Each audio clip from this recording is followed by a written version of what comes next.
অনেক দিন ধরেই ভাবছি বোতল দিয়ে রেশমি চুড়িটা বানানোই দরকার। তো আর দেরি না করে চট করে লেগে পড়লাম। তো প্রথমেই আমি একটি সাদা বোতল নিয়ে নিলাম। বোতলের গায়ে লেগে থাকা প্লাস্টিকের যে পলিথিন থাকে ওটা কেটে ফেললাম। এবার মাঝখানে বরাবর বোতলের দাগ থাকে, সেই দাগ বরাবর কেটে নিলাম।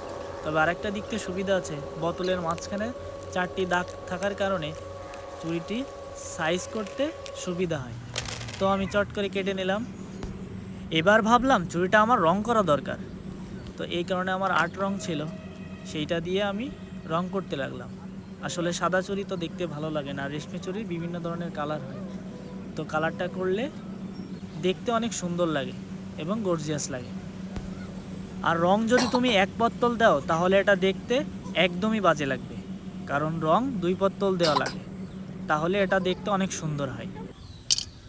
তো এবার আমি একটি গরম কড়াইতে দিয়ে এটি আস্তে আস্তে ঘোরাতে থাকলাম। এবার সমানভাবে 2 পাশে ঘোরায়ে উল্টাতে থাকলাম। এভাবেই তৈরি করে ফেললাম রেশমি চুড়ি। তো ভিডিওটা কেমন লাগলো অবশ্যই কমেন্ট করে বলবেন।